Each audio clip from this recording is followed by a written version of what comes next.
began to sink. Now, I want you to see here, he had two options. He was a great swimmer. He's a fisherman, and he's used to the sea. He could have swam back to the boat, or he could have swam towards Jesus. I like that there. He did not choose to do either, to swim, but he cried for help. Lord, save me. And no matter how much we think we are experienced and how able we are, my dear brothers and sisters, recognize that we are weak and we need to cry out for help. Recognize that sometimes we are weak and we need the help of my brothers and sisters. I must not be like the leader of the church of Laodicea. I have need of nothing.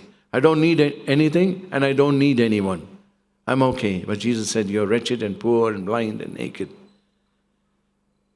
And sadly, that's how it can happen.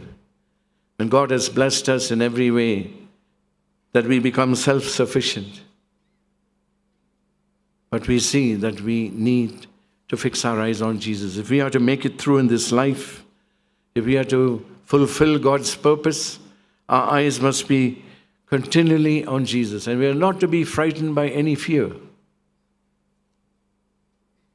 And whatever our situation, whatever our condition, like Abraham, he saw his body as good as dead, but in regard to the promise of God, he grew strong in faith. And that's how it must be with us. How hopeless the situation may seem, and how much we may be struggling and we may be defeated, but in regard to the promise of God, sin shall not have dominion over you, God says. I believe and I will see it fulfilled in my life. I trust that this is the way that you and I are going.